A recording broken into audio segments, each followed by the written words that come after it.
வணக்கம். பேச்சுவார்த்தை நிகழ்ச்சிக்கு உங்கள் அனைவரையும் அன்புடன் வரவேற்கிறேன்.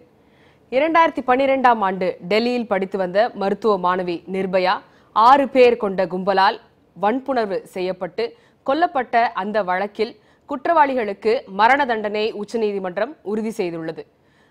இந்த தீர்ப்பு பரவலாக வரவேற்பை பெற்றிருந்தாலும் கூட பல விமர்சனங்களும் சேர்ந்தே எழுப்பப்படுகின்றன.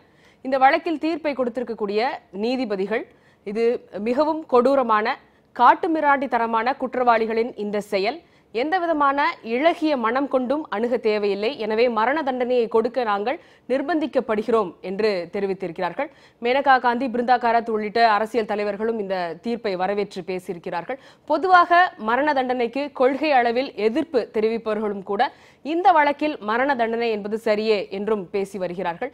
எனினும் கூட மரண தண்டனையானது இது போன்ற கொடூரமான குற்றங்களை தடுப்பதற்கு உதவுமா? இந்த வழக்கில் கிடைத்திருக்கக்கூடிய இந்த தீர்ப்பானது பெண்களின் பாதுகாப்புக்கு கிடைத்த வெற்றியின் குறியீடு என்று நாம் பார்க்க முடியுமா? இது குறித்து தான் நாம் இன்று விவாதிக்க இருக்கிறோம். இது குறித்து பேசுவதற்காக இன்று நம் அரங்கில் பத்திரிகையாளர் கவிதா முரளிதரன், பெண்ணியவாதி ஓவியா, ஓய்வு பெற்ற சிபிஐ அதிகாரி ரகோத்தமன் அவர்கள் நம்மிடையே இணைந்திருக்கிறார்கள். வணக்கம். ஓவியார்கள், உங்களிடமிருந்தே தொடங்கலாம்னு நினைக்கிறேன். இந்த தீர்ப்பு என்ன வந்திருக்குன்னு நமக்கு தெரியும். ஏற்கனவே ட்ரையல் கோர்ட், அப்புறமே ஹைகோர்ட், அதில் தீர்ப்பை உச்சநீதிமன்றமும் தற்பொழுது உறுதி செய்துள்ளது. 6 பேர் கொண்ட கும்பல், அதில் ஒருவர் தற்கொலை செய்து கொண்டார், ஒருவர் சிறார் அப்படின்ற கணக்கில் விடுதலை ஆயிருக்கார். ஸோ இதில் மிச்சம் இருக்கக்கூடிய 4 பேருக்குமான மரண தண்டனையை உச்சநீதிமன்றம் உறுதி செய்துள்ளது. இந்த தீர்ப்பை முதல் கட்டமாக நீங்க வரவேற்கிறீர்களா? தீர்ப்புல 2 பகுதி இருக்கு. முதலாவதாக நீதிபதிகள் இது ஒரு காட்டுமிராண்டித்தனமான மன்னிக்க முடியாத ஒரு குற்றம் அப்படிங்கிறத பதிவு செய்திருக்கிறார்கள். அதில் எனக்கு தெரிந்து யாருக்குமே இரண்டாவது கருத்து இருக்க முடியாது. யாருமே அதில் நீதிபதிகளுடைய கருத்தில் முரண்படுறதுக்கு எதுவுமே இல்லை. இந்த 4 பேரும் மிக கடுமையாக தண்டிக்கப்பட வேண்டியவர்கள் என்று நீதிமன்றம் வந்தடைந்திருக்கிற முடிவிலும் யாரும் மாறுபட வாய்ப்பே இல்லை என்று கருதுகிறேன். அந்த வகையிலே இதை கடுமையான குற்றம் என்று அறிவித்ததற்காகவும் இந்த மாதிரியான குற்றவாளிகள் இந்த நாட்டின் உச்சபட்ச தண்டனைக்கு உள்ளாக்கப்பட வேண்டும் என்று நீதிமன்றம் முடிவு செய்ததையும் நான் நிச்சயமாக வரவேற்கிறேன். இரண்டாவது பகுதின்னு எடுத்துக்கிட்டிங்கன்னா, அந்த உச்சபட்ச தண்டனை எது என்று பார்க்கின்ற பொழுது மரண தண்டனை என்பதாக நீதிமன்றம் முடிவெடுத்திருக்கிறது. இன்னைக்கு அவர்கள் கையிலே இருக்கக்கூடிய சட்ட விதிகளின்படி மரண தண்டனையைத்தான் அவர்கள் உச்சபட்ச தண்டனையாக தர இயலும்.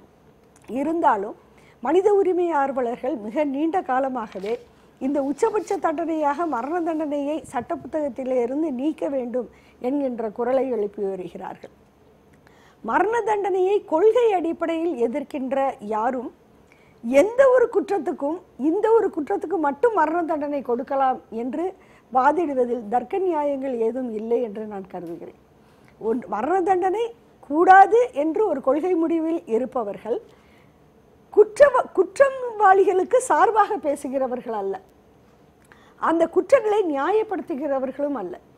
மரண தண்டனை ஒழிப்பு என்பதை மனித சமூகத்தினுடைய நாகரீகத்தின் ஒரு உச்சபட்ச அடையாளமாக புரிந்து கொள்கிறவர்கள். எனவே குற்றத்தின் கொடூரத்தன்மைக்கும் இந்த கொள்கை முடிவுக்கும் எந்த சம்பந்தமும் இருக்க வேண்டிய தேவையில்லை. எனவே குற்றம் எதுவாக இருந்தாலும் மரண தண்டனை என்கின்ற ஆயுதத்தை நாம் ஏற்றுக்கொள்ள தயாராக இல்லை என்பதோடு, இன்னொரு பக்கம் நீதிமன்றமாக இருந்தாலும் சரி, அரசாங்கமாக இருந்தாலும் சரி, இது போன்ற கடுமையான தண்டனைகளை வழங்கக்கூடிய அதிகாரம் அவர்களிடம் இருப்பது நல்லதல்ல என்பது என்னுடைய கருத்து. நல்ல, ஏற்கனவே சட்டத்தில் இருக்கக்கூடிய தண்டனை தான் மரண தண்டனை என்பது. ரேரஸ்ட் ஆஃப் த ரேர் கேஸ்ன்னு இந்த வழக்கை ஜட்ஜஸ் டிஃபைன் பண்றாங்க. இது வெறும் சட்டத்தின் பார்வையில் மட்டுமல்லாமல் மக்களுடைய பார்வையிலும் கூட நாடு முழுவதும் போராட்டங்கள் நடைபெற்று அதற்கு பிறகுதான் இந்த தீர்ப்பு கிடைத்திருக்கிறது. இப்பொழுதும் கூட மரண தண்டனை இந்த தீர்ப்புக்கு இந்த தீர்ப்பு சரியல்ல, மரண தண்டனை இந்த வழக்குக்கு சரியான தீர்வு அல்ல அப்படின்னு சொல்லுவீங்களா?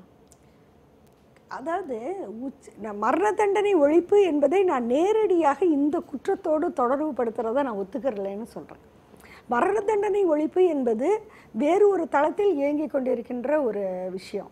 இப்போ இந்த குற்றத்துக்கு மட்டும் மரண தண்டனை கொடுக்கலான்னு நாங்கள் பேச ஆரம்பித்தா மரண தண்டனை ஒழிப்பு அப்படிங்கிற அந்த குறிக்கோள்ல இருந்தும் கொள்கையில இருந்தும் நழுவிடுறதா தான் அது அர்த்தமாகும். இந்த குற்றம் கடுமையான குற்றம், தண்டிக்கப்பட வேண்டிய குற்றவாளிகள் கடுமையாக தண்டிக்கப்பட வேண்டியவர்கள். ஆனால் உச்சபட்ச தண்டனையாக மரண தண்டனை இருக்கக்கூடாதுங்கிறது தான். அப்புறம் நீங்கள் இன்னொரு கருத்து சொன்னீங்க, மக்கள் போராட்டம் நடத்தி அல்லது மக்களுடைய உணர்வுக்கு மதிப்பளித்து, அது எனக்கு சட்டப்படி அது சரி அப்படின்னு தோணலை. ஏன்னா மக்களுடைய எழுச்சிங்கிறது எல்லா காலகட்டத்திலையும் இந்த விஷயத்தில் சரியாக இருக்கலாம். ஆனால் அதை வைத்து ஒரு நீதிமன்றம் தீர்ப்பு சொல்ல முடியாது, சட்டத்தை வைத்து தான் சொல்ல முடியும்.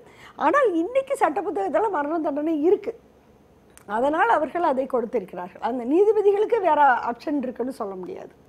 திரு ரகோத்தமன் அவர்கள், நீங்கள் இந்த தீர்ப்பை முதல் கட்டமாக எப்படி பார்க்குறீங்க? இந்த வழக்கை பொறுத்தவரையில் 2 முக்கியமான அம்சத்தை நம்ம பார்க்கணும். இது இந்த நிர்பயாவுடைய ரேப்பு மர்டர்ன்றது எல்லாம் பல நிர்பயாக்கள் ஆக்கப்படுகிறார்கள். ஆனால் அந்த கொடூர குற்றம் எப்படின்னு ஆகுதுன்னா, ஷி வாஸ் டார்ச்சர்ட் அண்டு மிட்டிலேட்டட். அதாவது வெளியே கூட சொல்லக்கூடாத அளவுக்கு அது பண்ண ஒரு தனமாகப்பட்டது. ஒரு மிருகம் கூட அப்படி பண்ணாதுன்ற ஒரு கருத்து. அப்படி மிருகம் கூட பண்ணுறதுக்கு ஆகக்கூடாத ஒரு நிகழ்ச்சியை அன்றைக்கு 2012 இந்த குற்றவாளிகள் செய்தார்கள் என்று புலனாய்வில் தெரிய இவர்களை சார்ஜ் ஷீட் பண்ணார்கள். இரண்டாவதாக இதில் ஒன்று ஜுவனைல் கிரிமினல், நீங்கள் சொன்னாப்புல சிறார் கிரிமினலும் இன்வால்வ்டு. இதுதான் நம்ம பார்க்கணும். அதாவது கிரிமினலில் எத்தனையோ பேர் ரேப்பெல்லாம் பார்த்துருக்குறோம், எத்தனையோ கேசஸ் எல்லாம் பார்த்துருக்குறோம். ஆனால் ஜுவனைல்ஸ் எல்லாம் கூட இப்போ நான் இதை போல் சேர்ந்து இதை போல் கொடூரமான கிரைம், வன்மையான கிரைம், இந்த குற்றங்களை செய்வதற்கு அவர்களும் உடந்தையாக இருக்கிறார்கள். அப்படின்னு இருக்கும்போது தான் இந்த சமுதாயத்தினுடைய பார்வையை நம்ம மாற்றி பார்க்க வேண்டியதாக இருக்குது. இது கொலை நடக்குது, ரேப் நடக்குது, எல்லாம் நடக்குது, எல்லா நாட்டிலையும் நடக்குது, நம்ம நாட்டில் மாத்திரம் கிடையாது. ஆனால் இது இந்த குற்றத்தின் தன்மையை பொறுத்து தான் நம்ம இந்த வழக்கை பார்க்கணும். இதில் மரண தண்டனை விதிக்கிறதுக்கு தவிர வேறு எதுவுமே ஆப்ஷன் கிடையாது. இந்த சுப்ரீம் கோர்ட் ஆஃப் இந்தியா நம்ம சொன்னாங்க ஸ்டாச்சுவில் இருக்குது. அதாவது இம்ப்ரிசன்மெண்ட்டு, லைஃப் இம்ப்ரிசன்மெண்ட்டு, டெத் சென்டென்ஸ்னுட்டு 302 இருக்குது. அந்த மேக்ஸிமம் சென்டென்ஸை இது கொடுக்க வேணும் அப்படின்னு நினச்சேன்னா டெத்தை தவிர வேறு எதுவும் அவங்களுக்கு கொடுக்க முடியாது. இவரை லைஃப் சென்டென்ஸோ இது பண்ணுறதோ கவர்மெண்ட் இது பிரசிடெண்ட்டுக்கும் கவர்னருக்கும் விட்டுடலாம், மன்னிப்பு வழங்குறது அது தனி. இது சட்டப்பிரகாரம் எவிடன்ஸை வச்சு பார்த்தீங்கன்னா இவர்களுக்கு கொடுத்த தண்டனை சட்டப்பிரகாரம் சரிதான் அப்படின்றது தான் நான் சொல்லுவேன். ஆனால் இது அப்போ ஏற்கனவே குறிப்பிட்டது போல மக்களுடைய போராட்டங்கள், இந்த கூட்டு மனசாட்சி, அதன் அடிப்படையில் தான் மரண தண்டனை வழங்கப்படுகிறதா? அதாவது நீங்கள் ஒரு எப்போ பார்த்தாலும் பார்த்தீங்கன்னா அசாசினேஷன் நடக்கட்டும், இதை போல் கொடூரமான கிரைம் நடக்கட்டும், உடனே பார்த்தீங்கன்னா மகளிர் சுய குழு ஆகட்டும், ஒரு மக்களாகட்டும், ஒரு எழுச்சி. எத்தனையோ பேர் இவங்க பார்த்துருப்பாங்க அப்போ டிவியில், இன்றைக்கே பிடிச்சி அவங்களெல்லாம் தூக்கில் போடணும், அரெஸ்ட் பண்ண உடனே அந்த ப்ரொடியூஸ் பண்ண உடனே இவங்களெல்லாம் தூக்கில் போடணும், உடனே போடணும், அப்படி இப்படிலாம் கத்துறாங்க. அதாவது இந்த மொமெண்ட்ரி எக்ஸ்போசிஷன் அப்படின்னு சொல்கிறது, அந்த குற்றம் நடந்த உடனே எல்லாருக்கும் ஒரு பாதிப்பு ஏற்படும். மக்களாகட்டும், அது சம்மந்தப்பட்டவர்களாகட்டும், சம்மந்தப்பட்ட இருந்தால் கூட ஒரு எதிர்ப்பு உணர்ச்சி, ஒரு எழுப்பு, ஒரு ஆதங்கம், இதை வெளிப்படுத்துகிறாங்க. உடனே இவங்களெல்லாம் தூக்கு தண்டனை போடணும் அப்படின்னு தான் சர்ச் பண்ணுறாங்க. ஆனால் 2012 நடந்த குற்றம் 2017 தூக்கு தண்டனை வருது. இந்த 5 வருஷ காலம் தான் நீங்கள் பார்க்கணும். ஏதாவது ஜஸ்டிஸ்ன்றது it should not be delayed. இவங்களுடைய ஒரு பெண் அமைப்பினுடைய ஒரு மக்களுடைய மதிப்புக்காவது இந்த வழக்கை முன்னின்றாக எடுத்து முதல் தர வழக்காக எடுத்து இதை எப்பொழுதே டிசைட் பண்ணியிருக்கலாம். இதை 5 வருஷமாக ட்ராக் பண்ணாங்க. ஏன்னா 90 டேஸுக்குள்ளார சார்ஜ் ஷீட் பண்ணிட்டாங்க. நான் 2012 சார்ஜ் ஷீட் பண்ணியாச்சு. கூட்டு மனசாட்சியும் கணக்கில் எடுத்துக்கொண்டு தான் இந்த தீர்ப்பு வழங்கப்பட்டிருக்கிறது அப்படின்னு சொல்றீங்களா? இல்லை, என்ன பொறுத்தவரையில் இந்த பேக்ரவுண்டில் நீங்கள் நினைக்கிறாப்புல ஒரு அழுத்தம் இருக்க தான் செய்யுது. இந்த அமெரிக்காவில் ஒரு பிளாக் ரோட் நீக்கிங்னுட்டு போலீஸார் அடித்து கொண்டாங்க. அந்த செஷன்ஸ் அதாவது கீழ்கோட்டாகப்பட்டது அந்த போலீஸ் ஆஃபீஸர் மேலே குற்றம் கிடையாது, அவங்க பண்ணது சரிதான். ஏன்னா அவன் ஒரு கிரிமினல், அவன் ரஃபாக இருந்தான். ஆனால் பார்த்தீங்கன்னா லாஸ் ஏஞ்சல்ஸு, கலிஃபோர்னியா எல்லா இடத்துலையும் ஒரே எழுச்சி, ஒரு black entire people favoured judges favoured only the white police officer அப்படின்னு சொல்லி ஒரு எழுப்பணை தொட்டு அந்த ஜட்ஜ்மெண்ட்டு மாறுது மேல்முறையீட்டு கோர்ட்டில். அதனால் பாதிப்பு இருக்கத்தான் செய்யும். எந்த விதமான குற்றமாக இருந்தாலும் சரி தான். பனிஷ்மெண்ட்டுன்னு வரும்போது ஒன்று பப்ளிக்கினுடைய ஒரு மூவ்மெண்ட் இது இருக்கும், இல்லைன்னா அவருடைய தன்னுடைய தாக்கம் இருக்கும், ஜட்ஜினுடைய மன தாக்கமே இருக்கும். ஸோ 2 வகையிலையும் அது எந்த ஜட்ஜ்மெண்ட்லையும் இருந்து தான் ஆகணும், இருக்க தான் செய்யுது. கவிதா அவர்கள் மரண தண்டனை தவிர வேற ஆப்ஷன் இல்ல ஜட்ஜஸ்க்கு அப்படின்னு 2 பேருமே முன் வச்சிருக்காங்க. இல்லை, எனக்கு தெரியல. எல்லா கேசஸும் இப்போ சார் சொன்னார், நிச்சயமாக நிறைய நிர்பயாக்கள் இருக்காங்க. அதே சமயத்தில் குறிப்பிட்ட 2 வழக்கை மட்டும் நான் சுட்டி காட்டணும்னு நினைக்கிறேன். ஸ்ரீவைகுண்டம் பக்கத்தில் புனிதான்னு ஒரு மைனர் கேர்ள், அவள் இதே மாதிரி தான் வந்து பாலியல் வல்லுறவுக்கு ஆளாக்கப்பட்டு கொல்லப்படுகிறாள்.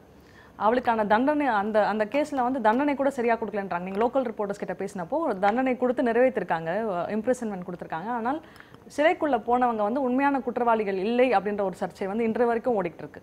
இப்போ ஸ்ரீவைகுண்டத்தில் இருக்கிற அந்த மாதிரி ஒரு கிராமத்திலேருந்து வரக்கூடிய ஒரு பெண்ணுக்கு ஒரு நீதி, நான் நிச்சயமாக நிர்பயா வந்து எதிர்கொண்ட அந்த அநீதியை வந்து எந்த விதத்திலும் குறைத்து மதிப்பிடவில்லை. இந்த வழக்கோடைய நியாயத்தையும் எந்த விதத்திலையும் குறைத்து மதிப்பிடல. ஆனால் இந்த இன்ஜஸ்டிஸை வந்து மற்ற இடங்களில் நடக்கும்போது நம்ம பார்க்கணும்னு நான் நினைக்கிறேன். டெல்லியில் நடந்தால் அது வந்து ஒரு தேசிய அவமானமாகவும், ஸ்ரீவைகுண்டத்தில் நடந்தால் அது ரொம்ப சாதாரண செய்தியாகவும் நிச்சயமாக நாம் எடுத்துக்கொள்ள முடியாது. எங்கு நடந்தாலும் ஒரு பெண் எங்கு பாலியல் வல்லுறவுக்கு ஆளாக்கப்பட்டாலும் அது இந்த தேசத்துக்கான அவமானம் தான். அதை வந்து அப்படி தான் நம்ம டீல் பண்ண வேண்டியிருக்கும். இப்போ பில்கிஸ் பானுவோட கேஸ் வந்து இப்போ வந்தது. அந்த கேஸ்லையுமே அதே மாதிரி தான். அவங்க வந்து கேங் ரேப் விக்டிம், அவங்க குடும்பத்தில் இருந்த பலரை வந்து கொலை பண்ணியிருக்காங்க. அது ஒரு கம்யூனல் ரையட். அதில் லைஃப் இம்ப்ரெசன்மெண்ட் தான் கொடுத்துருக்காங்க. பில்கிஸ் பானு வந்து she is very happy with the judgement. ஏன்னா பல வருடங்கள் கழித்து பல போராட்டங்கள் தாண்டி இந்த ஜட்மெண்ட் வந்து கொடுத்துருக்காங்க. ஆனால் ரொம்ப ஸ்டார்க் டிஃப்ரென்ஸ் வந்து நம்ம பார்த்தாலே தெரியும் இந்த 2 கேஸுக்கும். அதே இந்த விக்டிம் வர்சஸ் சர்வைவர் பைனரின்னு ஒன்று இருக்குது. நிர்பயா வந்து ஒரு விக்டிம், அவங்க வந்து பாதிக்கப்பட்டவர், இறுதியில் வந்து அவங்க எழுந்து நிற்க மாட்டேங்கிறாங்க, மரணத்தை நோக்கி தான் அவங்க நகர்ந்துட்டு இருக்காங்க அந்த சமயத்தில். அப்படின்றதுனால வரக்கூடிய ஒரு பரிதாப உணர்ச்சி தான் கூட்டு மனசாட்சிக்கு பின்னாடி செயல்படுதுன்னு நான் நினைக்கிறேன்.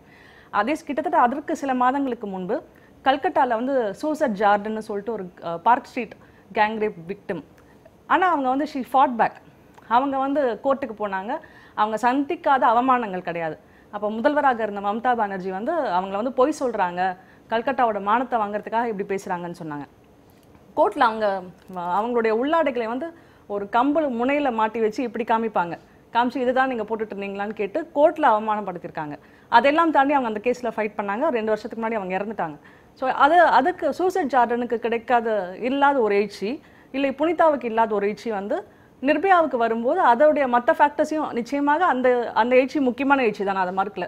ஆனால் அதே எழுச்சி வந்து எல்லா பெண்களுக்குமான அநீதிக்கு எதிராக எழ வேண்டும் அப்படின்னு நான் நினைக்கிறேன்.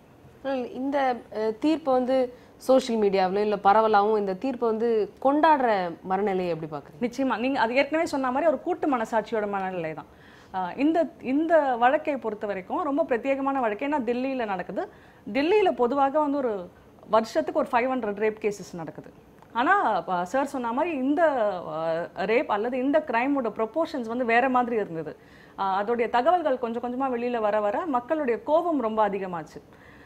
அதுதான் வந்து இங்கே முக்கியமாக ஆப்ரேட் ஆகுது அப்படின்னு நான் நினைக்கிறேன். ஆனால் அதே நேரம் நம்ம பார்க்க வேண்டியது வந்து எல்லா ஊர்களையுமே இப்போ ஸ்ரீவைகுண்டம் தொடங்கி காஷ்மீர் வரைக்கும் எல்லா இடத்துலையுமே வந்து பெண்கள் ரொம்ப மோசமான வன்முறையை வந்து தினம் எதிர்கொள்ள வேண்டியிருக்கு. அப்போ எல்லாவற்றுக்கும் சேர்த்து அந்த கூட்டு மனசாட்சி வந்து செயல்படணும்.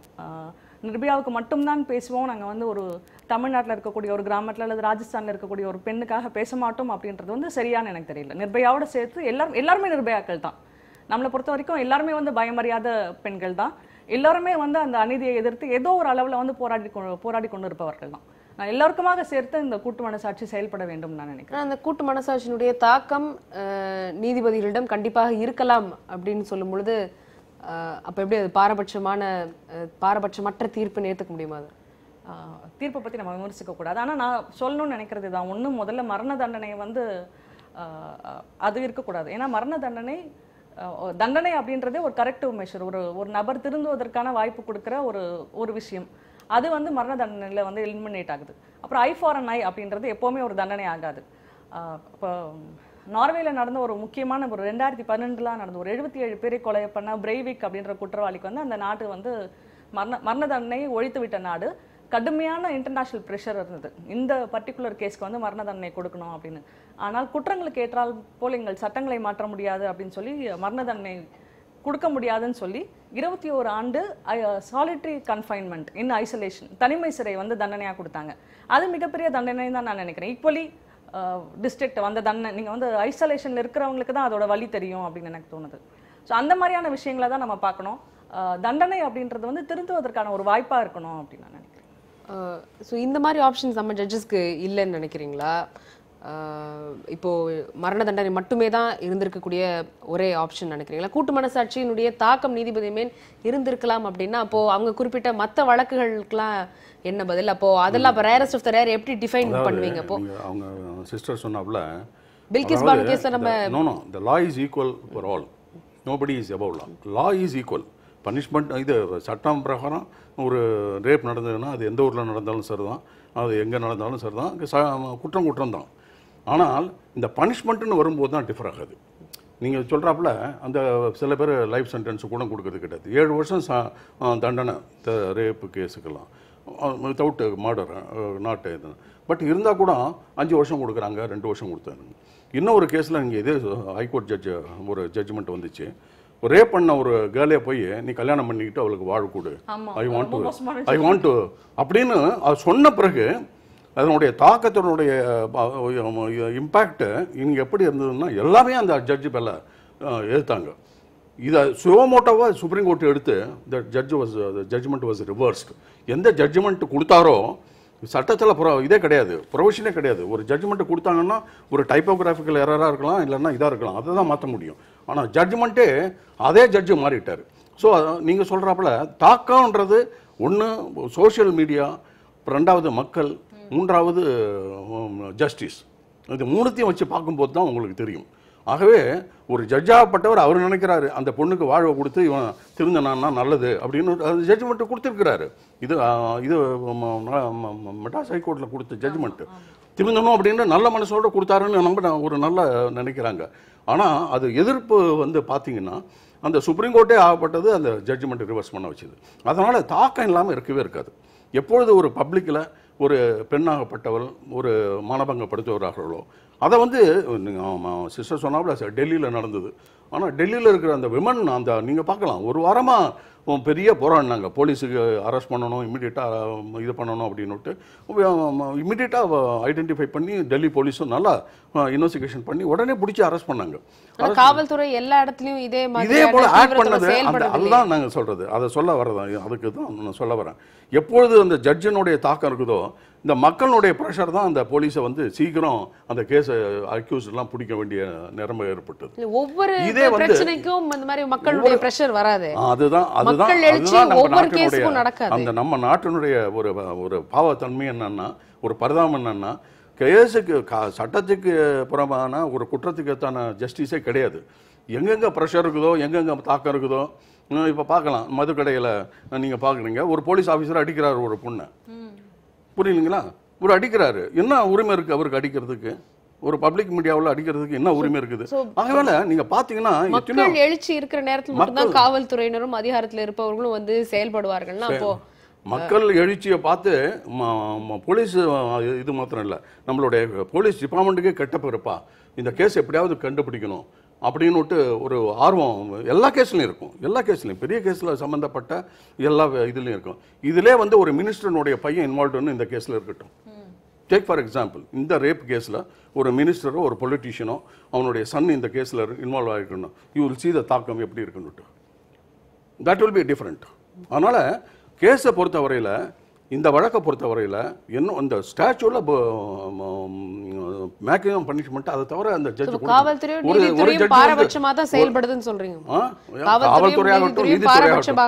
காவல்துறையும் நீதித்துறையும் ரெண்டுமே பாரபட்சமாக தான் செயல்படுகிறது. அந்த ப்ரெஷர் தான் ஆக்ட் பண்ணுறாங்களோ ஒழிய நியாயம் நீதினு பார்த்து எந்த பொண்ணாக இருக்கட்டும் அவங்களுக்கு ரேப்புன்னா அந்த எவிடன்ஸை வச்சுக்கிட்டு அவனுக்கு வேண்டிய தனி பனிஷ்மெண்ட்டை கொடுக்கறது இல்லை. எப்போ இல்லாத ஒரு பூதங்கத்தை கிளப்பி ரொம்ப பெருசுப்படுத்தி அதுக்கப்புறம் ஒரு சோஷியல் இதெல்லாம் பண்ண பிறகு தான் உடனே இதை போல் ஜட்ஜ்மெண்ட்லாம் நம்ம பார்க்கணும். இல்லைன்னா ரேர் கேஸில் ஜட்ஜ்மெண்ட் அந்த ரேர் கேஸ்ன்றதே அது ஒரு differentiation. What is rare case? நிர்பயாவுக்கு ஒரு ரேர் கேஸா அல்லது இந்த சிஸ்டர் சொன்னாப்புல என்ன அவன் பேர் என்ன சொன்னீங்க, புனிதாவை மாத்திரம் என்ன ரேரஸ்ட்? இந்தியன் சிட்டிசன் ஒரு விமனுக்கு ஏற்பட்ட ஒரு அவமானப்பட்டது இந்தியாவின் எல்லா சட்டத்திலும் இருக்குது. ஆனா பாரபட்சமாக தான் பார்க்க வேண்டிய நிலைமை வருகிறது. அதை மாற்றணும். அது மக்களும் மாற்றணும். என்ன பொறுத்தவரையில் ஒரு விமன் ஆர்குமெண்ட்னா விமன் இது பண்ண பிறகு அதே நிர்பயாவுக்கு இவங்களும் இந்த women organisation they should have taken in Tamil Nadu. They should have taken in Tamil Nadu and they should have fought for it. Maximum punishment வேணும்னுட்டு. ஆனா அது அதே போல முழுவதுமாக பொறுப்பை நம்ம வந்து கல்கட்டாவில் பண்ண போறீங்க ஒரு ரேப்பு சர்வைவ் எஸ்கேப்டு. இல்ல ஆர்கனைசேஷன்ஸ் அவங்களுடைய லெவல்ல அவங்க என்னென்ன பண்ண முடியுமோ பண்ணிட்டு இருக்காங்க. ஒவ்வொரு கேஸுக்கும் வந்து ஆர்கனைசேஷன்ஸ் பெருசா நிலைமை எடுத்துக்கணும். ஆயிடுத்துமா. ஏதாவது காவல்துறையாகவும் நீதித்துறையாகப்பட்டது ஏதாவது ஒரு ப்ரெஷர் இருந்தால் தான் பண்றாங்களா ஒழிய இல்லைன்னா யார் பண்றா? கம்ப்ளைண்ட்டே எடுக்க மாட்டேன்றாங்களே. ரேப் கம்ப்ளைண்ட்டே எடுக்க மாட்டேன்றாங்களாம். நீ வந்து வேண்டுன்னு போடுறது இதில் வேற I don't want to go into that communal rape. நான் சேலம் நாமக்கல் கேஸில் பார்க்கலாம். ஒரு தலித் பொண்ணு வந்து கல்யாணம் பண்ணிட்டு ஒரு இது பண்ணிட்டு அதை ஒரு பெரிய இஷ்யூ ஆக்குறது, ஒரு பொலிட்டிக்கலைசேஷன் பண்ணுவது. நம்ம குற்றத்தை குற்றமாக பார்க்கணும், நீதிபதியும் குற்றத்தை குற்றமாக பார்க்கணும், காவல்துறையும் குற்றத்தை குற்றமாக விசாரிக்கணும்.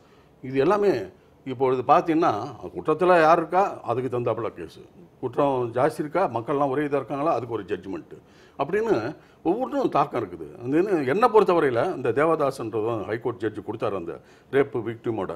அவள் கன்சென்ட் இருந்தான்னா இவன் மறுபடியும் மேரேஜ் பண்ணிக்கலான்ட்டு. தட் இஸ் சோஷியல் ரிஃபார்மெண்ட் தான் அது என்னை பொறுத்தவரையில். You may say that but provided அவர் சொல்லணும் நீ கல்யாணம் பண்ணி ஆகணும்னு சொல்லலை.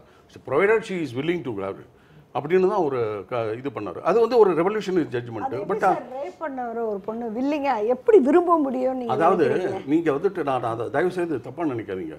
நான் வந்து அந்த பொண்ணு விருப்பத்துக்கு ஏத்தாப்புல கல்யாணம் பண்ணிக்கணும்னு அந்த ஜட்ஜ் சொல்லல. இந்த ஜட்ஜ் ஆகப்பட்டவர் இந்த பொண்ணுக்கு ஏத்தாப்புல சொல்ல, அந்த பொண்ணு விருப்பப்பட்டால் இந்தியாவுல அரேஞ்ச் ஜட்ஜ் சொல்லணும்னு அவசியம் இல்லையே. ஜட்ஜ் சொல்லணும்னு அவசியம் இல்லையே. பொண்ணுக்கு விருப்பம் இருந்தால் அவங்களே. அதாவது நீங்க நான் எதுக்கு இந்த எக்ஸாம்பிள கோட் பண்றேன்னா நீங்க சொல்றீங்க ஜட்ஜுகளுக்கு அப்ப மரண தண்டனை தவிர அல்லது லைஃப் சென்டென்ஸ் தவிர வேற ஏதாவது ஆப்ஷன் இருக்குதா அப்படின்னு நீங்க கேட்டீங்க. அதான் மெயின் கொஸ்டின். அப்ப அந்த ஆப்ஷன் இருக்கும்போது ஹைகோர்ட் ஆகப்பட்டது அவர் தண்ணிப்படிவட்ட ஒரு கருத்தை ஒரு ஜட்ஜ்மெண்ட்டாவே கொடுக்குறாரு. அதை வந்து எதிர்க்கிறாங்க. அது எதுக்குறாங்கல்ல ரிஃபர்மேஷன் அது பண்ணணும்னு தான் சிஸ்டர் சொல்கிறாங்க. ஆனால் அந்த ரிஃபர்மேஷனை வந்து ஒரு ஜட்ஜாகப்பட்டவர் ஒரு ஜட்ஜ்மெண்ட்டில் ஒரு ரேப் விக்டிம் நீ கல்யாணம் பண்ணிக்கோ அப்படின்னு சொன்னோன்னு யாரும் ஒத்துக்க மாட்டான். அது இன்னொரு ஆப்ஷன் கிடையாது. அது ஒரு இன்னொரு ஆப்ஷன் கிடையாது. டெஃபினட்டாக கிடையாது. நான் ஒத்துக்கிறேன் நான். ஆனால் அவனை வந்து திருத்தணும் அப்படி இப்படின்னு ஏதாவது இது பண்ணியிருந்தாங்க. இன்னொரு கேஸில் ஒரு பெரிய நடிகை ஜட்ஜு வந்து ஒரு செக் மோசடி கேஸு, ரேப் கேஸ் கிடையாது. நீ போய் அந்த ஒரு தீர்ப்பை பற்றி வந்துடுறேன் நான் இன்னொரு தடவை. ஓவியா அவர்கள் நீதிபதிகள் இன்னைக்கு இந்த தீர்ப்பை கொடுக்கும் பொழுது அவங்க இதை சொல்ற விதம் வந்து brutal, barbaric, demonical conduct of the convicts shook the conscience of humanity ன்னு சொல்றாங்க. ஸோ இப்போ அந்த குற்றவாளிகளுடைய மனநிலை எப்படி இருக்கு நம்ம வந்து இந்தியாஸ் டாட்டர் இந்த டாக்குமெண்ட்ரி மூலமாக கூட பார்த்தோம். இப்போ இந்த தீர்ப்பை ஆதரிப்பவர்கள் அவர்களுக்கு கிடைத்த குற்றவாளிகளுக்கு கிடைத்த இந்த தண்டனையானது அவர்களுடைய மனநிலைக்கும் சேர்த்து கிடைத்த தண்டனை அப்படின்றாங்க. மனநிலைக்கு கொடுக்கப்படக்கூடிய தண்டனை அது மனநிலைக்கு அவர்கள் மட்டும்தான் பொறுப்பா? இந்த மனநிலையை இது போன்ற தண்டனைகளின் மூலமாக மாற்ற முடியுமா? தண்டனைகளுக்கு ஒரு பங்கு இருக்குது. தண்டனைகளுக்கு ஒரு பங்கே இல்லைன்னு சொல்ல முடியாது. ஒரு குற்றங்களை குறைப்பதில் தண்டனைகளுக்கு ஒரு பங்கு இருக்கிறது. ஆனால் தண்டனைகள் தான் எல்லாம்னு நம்ம வந்து சொல்ல முடியாது. தண்டனைகளுக்கு ஒரு சதவீத பங்கு, ஏதோ ஒரு குறிப்பிட்ட சதவீத பங்கு தான் உண்டு. மற்றபடி எல்லா முழுமையும் தண்டனைகள் கொடுப்பதனால குற்றங்களை குறைச்சிட முடியாது. இது ஒன்று.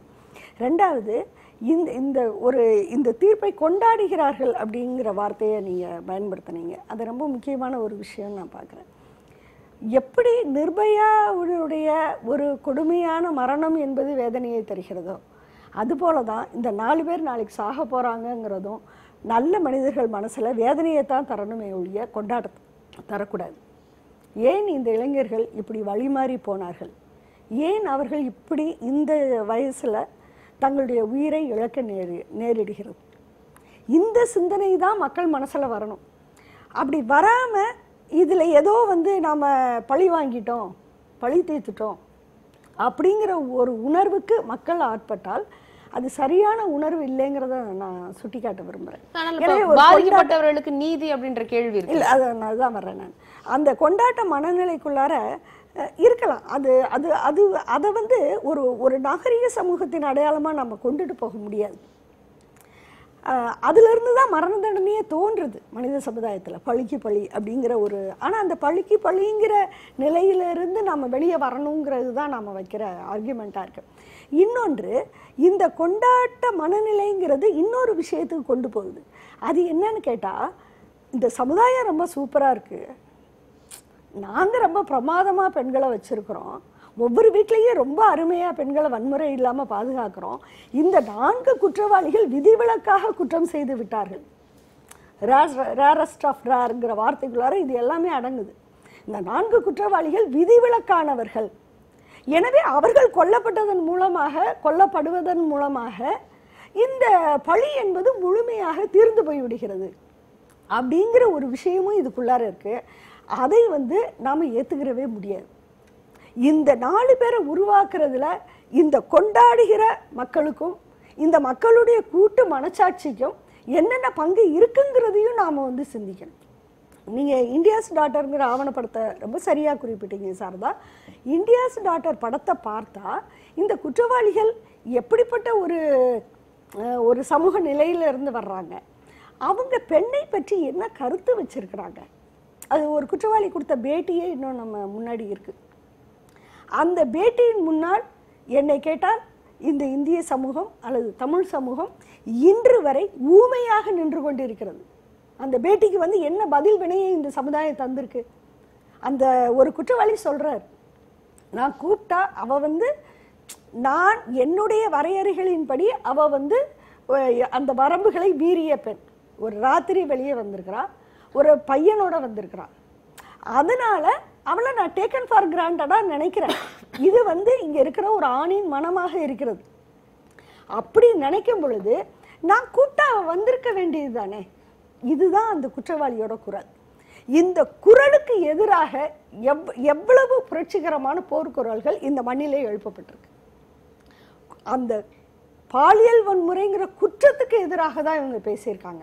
ஆனா அந்த குற்றத்தை செய்ய தூண்டிய மனநிலைக்கு எதிராக இதே கூட்டு மனச்சாட்சி எந்த அளவுக்கு உரையாடி இருக்கு இந்த சமுதாயத்தில், எந்த அளவுக்கு தன்னுடைய குரலை பதிவு செஞ்சிருக்கு.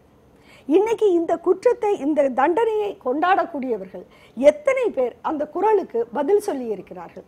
இல்லைன்னா அந்த குரலின் அம்சங்கள் நம்ம கிட்ட இல்லவே இல்லை அப்படின்னு உறுதிப்படுத்தி இருக்கிறாங்க அப்படிங்கிற கேள்வியை நாம நிச்சயம் எழுப்பி தொடர்ந்து பேசலாம். ஒரு சிறிய இடைவெளி எடுத்துக்கலாம். பேச்சுவார்த்தை ஒரு சிறிய இடைவெளிக்கு பிறகு தொடரும்.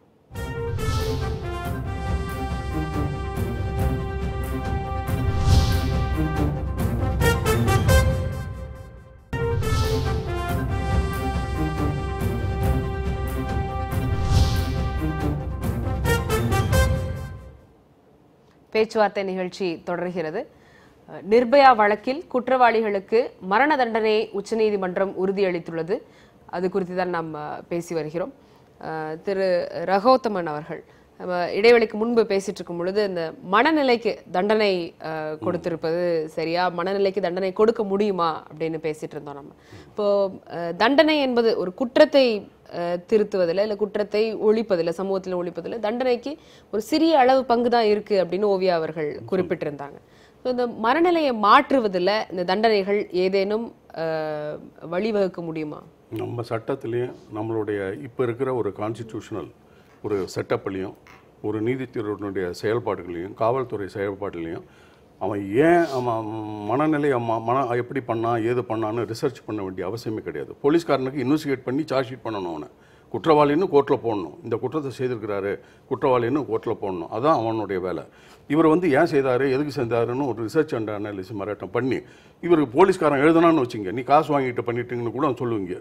அதனால் குற்றத்தை தான் பார்ப்பானுங்கிற ஒழிய எந்த காவல்துறையும் அவன் எப்படிப்பட்ட மனநிலை பண்ணான், எதனால் பண்ணான், எந்த சர்க்கம்ஸ்டன்ஸில் பண்ணான் அப்படின்ற ஒரு தன்மையை நம்ம சிஸ்டத்தில் கிடையாது.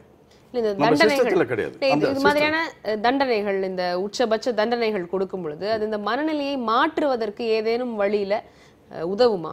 அதாவது நீங்க சொல்லியிருக்கீங்க, it is the judge himself said it is affecting the very ஒரு வேர்டு சொன்னீங்க, society note shook the conscience of the humanity, the conscience of the society அப்படின்றாங்க. What is the consciousness of the society? What is the consciousness of the society? ஏதோ 4 பேர் சொல்கிறாங்க இது ஒரு கொடூரமான வழக்கு, இது என்னன்னா இதை சொல்கிறாப்புல பல ரேப் நடக்குது பல இடத்துல, இதை விட கொடூரமாக பண்ணுறாங்க, அதெல்லாம் கேஸ் கிடையாது. இவருக்கு கொண்டு வந்தால் தான், இவர் முன்னாடி கொண்டு வந்த கேஸுக்கு தான் கொடூரமான வழக்கு. இதுக்கு முன்னாடி பல வழக்கெல்லாம் இருக்கும், அதெல்லாம் அவங்களால அப்பீலும் போக முடியாது, அது தண்டனை அனுப்பாங்க. அதனால் எது கண்ணுக்கு முன்னாடி வருதோ இந்த ஜட்ஜ்மெண்ட் ஆகப்பட்டது அதனுடைய தன்மையை பொறுத்து தான் இருக்குது. நான் முதல்ல குறிப்பிட்டாப்புல சட்டத்துக்கு உட்பட்ட ஒரு ஜட்ஜ்மெண்ட்டாக இருந்தால் கூட தனிப்பட்ட ஒரு கருத்தும் சொசைட்டினுடைய இம்பேக்டும் எந்த கேஸ்லையும் இல்லாமல் இல்லவே இல்லை. இந்த நீங்கள் சொல்கிறாப்புல மனநிலையை பார்க்கணும், செய்தவன் குற்றவாளியினுடைய மனநிலையை பார்க்கணும் அப்படின்னுட்டு ஒரு ஒரு ஒரு ஜட்ஜு இது பண்ணுறாருன்னு வச்சுங்க. எந்த ஆர்கனைசேஷன் அந்த மனநிலையை விசாரிக்க வேண்டிய ஒரு ஆர்கனைசேஷன் இருக்குது நம்ம இந்தியாவில்? காவல்துறையை விட்டால் வேறு எது இருக்குது? ஒரு சொசைட்டி இருக்குது. இப்போ விமன் ஆர்கனைசேஷன் இருக்குது, ஆல் இண்டியா விமன்ஸ் இருக்குது. அவங்கள ஒரு கான்ஸ்டியூட் பண்ணி கமிட்டி பண்ணி என்கொயரி பண்ணி இவன் ஏன் பண்ணான் அப்படின்னு ஒரு ஆர்டர் போடலாமா? இல்லை அதை போல தான் பண்ண முடியுமா? நம்ம சட்டத்தில் கிடையாது, நம்ம சொசைட்டியில் அதை போல சிஸ்டமே கிடையாது.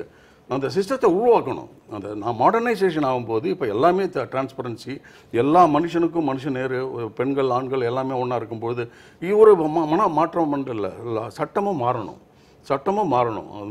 பல ஸ்டேட்ஸில் மரண தண்டனை கிடையாதுன்னு சொல்லிட்டாங்க.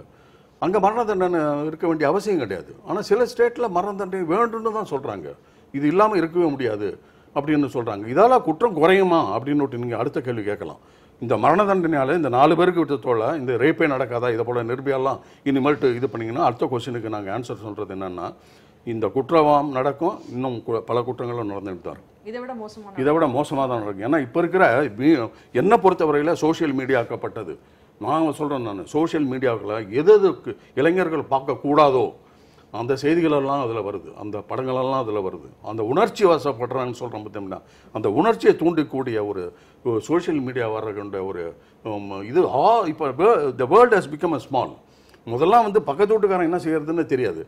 இப்போ நீங்கள் எந்த மூலையில் எந்த உலகத்தில் எவனாவது ஒரு எடுத்து போடுறான், ஒரு வீடியோவை அப்லோட் பண்ணிடுறான், it is seen by all over the world. சின்னவங்க முதல் கொண்டு பெரியவங்க முதல் கொண்டு பார்க்குறாங்க. அதனால் ஒரு தாக்கம், இந்த தாக்கம் தான், இதுதான் தாக்கம். நீங்க சொல்றாப்புல ஒவ்வொருத்தருக்கும் குற்றம் செய்யறவனுக்கும் ஒரு தாக்கம் இருக்குது. மரண தண்டனையை ஆதரிப்பவர்கள் பேசும்பொழுது இப்படி ஒரு தண்டனை கொடுக்கும் பொழுது அது கண்டிப்பா பயத்தை ஏற்படுத்தும். அதுவும் இவ்வளவு பரவலாக ஒரு அட்டென்ஷன் கெயின் பண்ண இந்த மாதிரியான ஒரு வழக்குல மரண தண்டனை கொடுக்கல அப்படின்னா இது ஒரு தவறான முன் உதாரணமா போயிடும். தண்டனை குற்றவாளிகள் தப்பித்துக் கொள்ளலாம் அப்படின்னு தவறான முன் உதாரணமா போயிடும். தண்டனையே கொடுப்பது என்றால் இதை போல நடக்கக்கூடாது, அவனுக்கு பயமுறுத்தணும், மற்றவங்களும் பண்ணக்கூடாதுன்ற ஒரு பயத்துக்கோசம் தான் தண்டனை சட்டத்தில் இருக்குது. லைஃப் சென்டென்ஸு, டெத் சென்டென்ஸ் எல்லாம் இருக்கிறது காரணம்னா எல்லா சென்டென்ஸுக்கும் எல்லா அஃபென்ஸுக்கும் டெத் சென்டென்ஸ் கிடையாது. ஒன்லி ஃபார் மர்டர் அண்ட் பயங்கரவாத செயல்களுக்கு இவங்களுக்கெல்லாம் சாவரின் ஆஃப் த ஸ்டேட் அந்த அஃபென்ஸுக்கு தான். சில அஃபென்ஸுக்குலாம் மேக்ஸிமம் போனீங்கன்னா ஒரு 10 அஃபென்ஸுக்கு தான் ஒரு தூக்கு தண்டனையே வருது. அந்த 10 அஃபென்ஸில் மேஜர் கிரைம் அந்த விமன் கிரைம், இது rape against women and children. மரண தண்டனை சட்டத்தில் இருக்கணும்னு சொல்றீங்களா நீங்க? இருக்கிற வரைக்கும் இருக்கணும். அதை எடுக்கிறதுக்கு ஆல்டர்னேட்டிவ் நீங்க சொல்றீங்களே இல்லையா, அந்த ஜட்ஜுக்கு என்ன ஆப்ஷன் கொடுக்க போறீங்க? இந்த மரண தண்டனை கொடுக்க மாட்டேன்றீங்க, வேற என்ன பண்ணணும்? அவனுக்கு வேற என்ன தண்டனை கொடுக்கணும்? நம்ம நாட்டில் 25 வருஷம் 35 வருஷம் ஜட்ஜ்மெண்ட்லாம் கிடையாது. அமெரிக்காவில் இருக்குது. அதை போல் 35 வருஷம் இருக்கட்டும்னு சொல்லட்டும். ஆனால் உடனே 35 வருஷம் இல்லை, 10 வருஷம் வந்துட்டாலே போதும், நான் ரொம்ப வருத்தப்படுறேன், என்னை ரிலீஸ் பண்ணணும் அப்படின்னு ஹியூமன் ரைட்ஸ் கமிஷன்லாம் ஒரே பெரிய பெட்டிஷன் மேலே பெட்டிஷன் போட்டு இதே சுப்ரீம் கோர்ட் ஆகப்பட்டது கன்சிடர் பண்ணுது, அப்பீஸ் கோர்ட்டாவது கன்சிடர் பண்ணுது. எப்பொழுது குற்றவாளி என்று தீர்ப்பு கொடுக்கிறார்களோ அவர்களுக்கு மறுவாழ்வு இல்லை. இதை போல கேஸ் எல்லாம் மறுவாழ்வு இது no relief for them, they should suffer in solitary confinement அப்படின்னு போடணும். அதுதான் ஜட்ஜ்மெண்ட்டு. இதில் சாலிட்டரி கன்ஃபைன்மெண்ட்டை போட்டு பார்த்தீங்கன்னா நீங்கள்லாம் இப்போல்லாம் ஜெயிலில் போனீங்கன்னா என்ன ஃபஸ்ட் கிளாஸ் சாப்பாடு, இன்னும் நல்லா வசதியாக இருக்குது. அங்கே போனீங்கன்னா ஒன்றும் ரிகரஸ் இம்ப்ரெஸ்மெண்ட். அந்த காலத்துலலாம் செக் இழுத்தார், புரியுங்களா? அங்கெல்லாம் பிரிசனர் ஃப்ரீடம் ஃபைட்டர்ஸ்லாம் போய் செக்கு இழுத்து இது பண்ணி இதெல்லாம் கேள்விப்பட்ட இது நம்ம சரித்திரத்தில் இருக்குது. அதை போல் எந்த அக்யூஸ்ட் ஆகப்பட்டவன் எவனுக்கு ரிகரஸ் இம்ப்ரெஸ்மெண்ட் இப்போ பண்ணிக்கிட்டு இருக்கிறாங்க. மரண தண்டனைக்கு மாற்றான கடுமையான தண்டனைகளை யோசிக்கணும் ரிஃபர்மேஷன். நான் என்ன சொல்ல நினைச்சேன்னா, மனநிலைக்கு தண்டனை அப்படின்ற ஒரு பாயிண்ட் இருக்கு இல்லையா? நான் இந்த மனநிலை இந்தியாவில் இருக்கக்கூடிய பெரும்பாலான ஆண்கள் கிட்ட இருக்கிற மனநிலை அப்படின்னு தான் நினைக்கிறேன். இப்போ ரேப்பை நம்ம வெறும் ஃபிசிக்கலான ஒரு விஷயமா பார்த்துட முடியாது, ஒரு எக்ஸசைஸ் ஆஃப் பவர். பெரும்பாலான பெண்களுக்கு எதிரான குற்றம் எல்லாமே ஒரு அதிகாரத்தின் வெளிப்பாடு தான். அது பெரும்பாலான ஆண்கள் கிட்ட இருக்கு. அப்போ எல்லா மனநிலையும் சேர்த்து தானே நம்ம கன்சிடர் பண்ணோம். ஒரு 4 பேரோட குறிப்பிட்ட மனநிலையை மட்டும் தண்டனைக்கு உள்ளாக்குவது அப்படின்றது நிச்சயமாக இது தண்டிக்கப்பட வேண்டிய ஒரு மோசமான குற்றம். ஆனால் அந்த அளவுகோலை அதே மாதிரி எல்லா குற்றங்களுக்கும் ஒன்று வைக்கணும். இன்னொன்று பேரலாக அந்த சமூகத்துக்கான ஒரு ரிஃபர்மேஷன் கொண்டு வரல என்ன பண்ணலாம், இந்த மாதிரியான மனநிலையில் மாற்றம் கொண்டு வர்றதுக்கான சில அடிப்படையான விஷயங்களை செய்யணும் அப்படின்னு நான் நினைக்கிறேன். அந்த நிர்பயா சம்பவம் நடந்த உடனேயே மறைந்த முன்னாள் முதல்வர் ஜெயலலிதா அவர்கள் ஒரு 13 பாயிண்ட் பிளான் பெண்களுடைய பாதுகாப்புக்காக கொண்டு வந்திருந்தாங்க.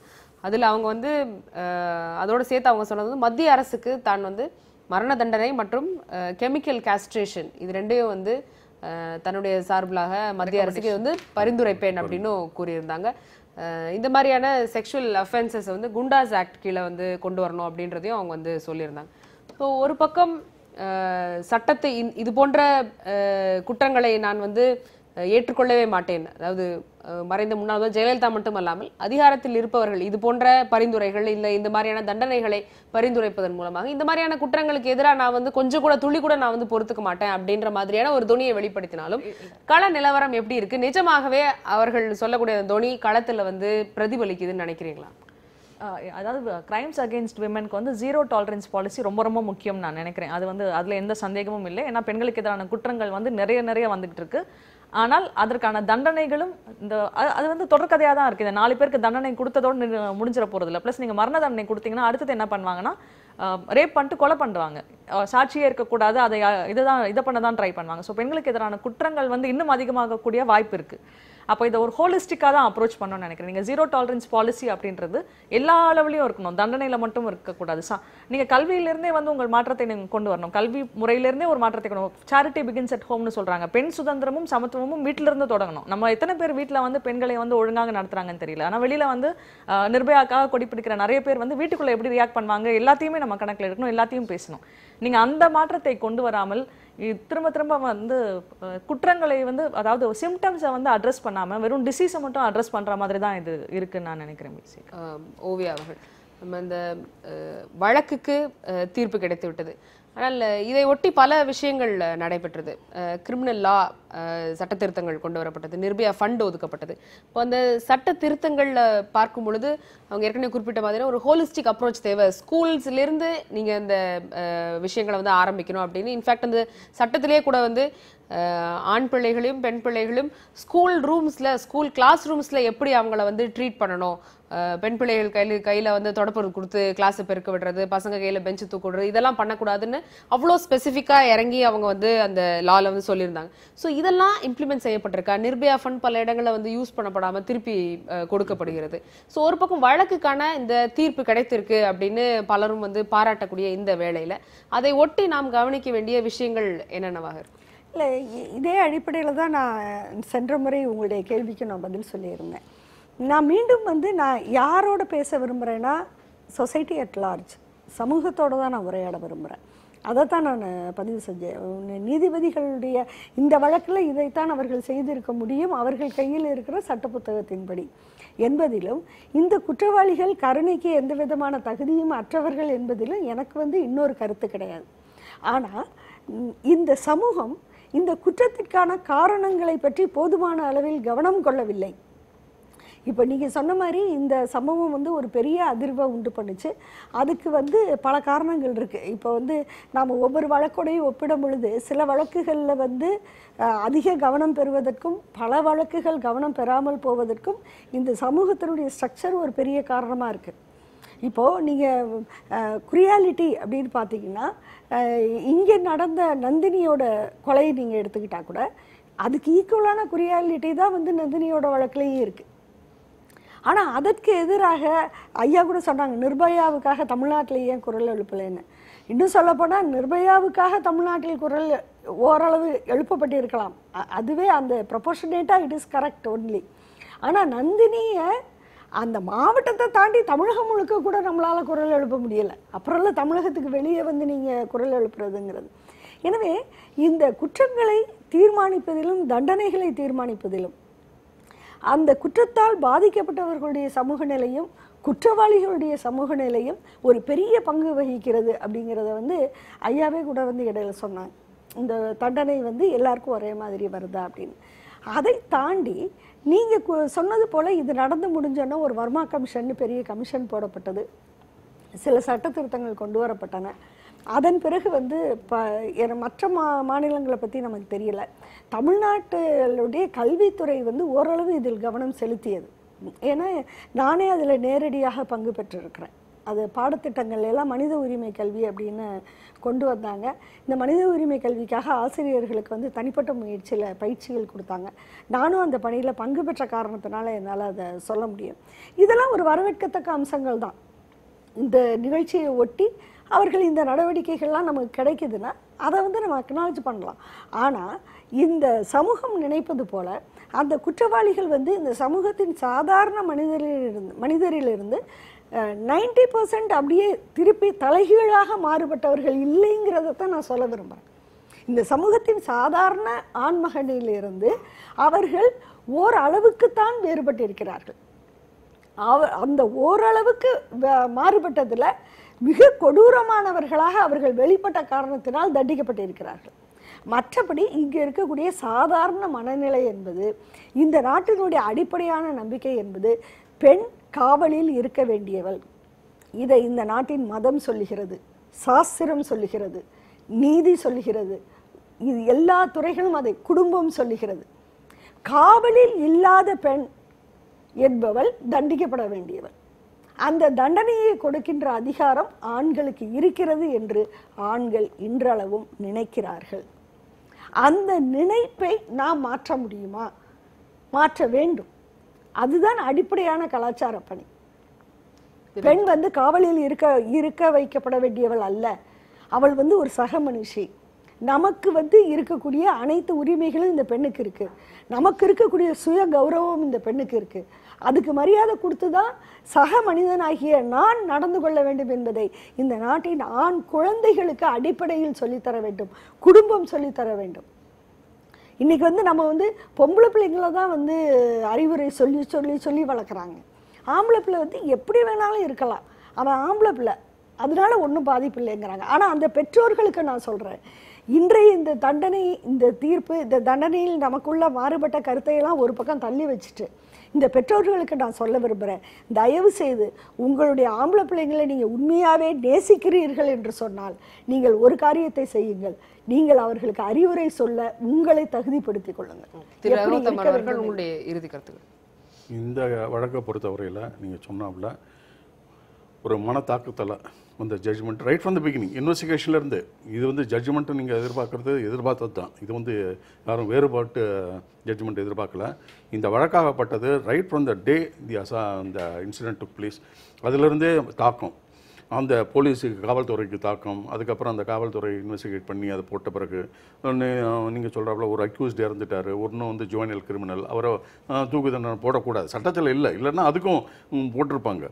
ஆகவே இந்த 4 பேருக்கும் வந்து கன்ஃபார்ம் பண்ணுறது இன்னும் அது ஒரு எதிர்பார்த்தது ஒரு ஜட்ஜ்மெண்ட்டு தான். ஒரு அன்எக்ஸ்பெக்டட் ஜட்ஜ்மெண்ட் வந்தால் தான் நம்ம வந்து ஒரு இது வரணும், ஒரு ஆதங்கம் வரணும். இது வரக்கூடிய ஜட்ஜ்மெண்ட்டு தான் அப்படின்னு என்னுடைய கருத்து. இரண்டாவதாக நம்ம வந்து மனநிலையை பற்றி அவங்க நல்லா சொன்னாங்க. அதாவது குற்றவாளியினுடைய மனநிலையை பற்றி நம்ம புரிஞ்சுக்கணும் அப்படின்னு சொன்னோம்னா, குற்றம் செய்த பிறகு தான் அந்த மனநிலை வருது. குற்றம் செய்யாத முன்னாடி அவனுடைய மனநிலை குற்றம் செய்ய போகிறானா, இவனை ரேப் பண்ண போகிறானான்னு நம்ம கண்டுபிடிக்க முடியாது. ஆனால் குற்றத்தை செய்தவனை நீ ஏன் பண்ண, இப்படி பண்ண அப்படின்னு அவனை வச்சுக்கிட்டு பல பேருக்கு ஒரு இதை சொல்லணும், நான் வந்து மனமாற்றம் அடைஞ்சிட்டேன், நான் பண்ணது தப்பு தான் அப்படின்னுட்டு ஒரு பப்ளிசிட்டியோ அல்லது ஒரு மாதிரி, அதாவது the person who did the crime, he comes and tells that please don't do it, இதெல்லாம் பண்ணாதீங்க, இளைஞர்களாகட்டும் இதங்களாகட்டும் அப்படின்னுட்டு அவங்கள வச்சுக்கிட்டு ஒரு இதை ஒரு விதமான சொசைட்டியில் ரிஃபார்மேஷன் பண்ணலாம்.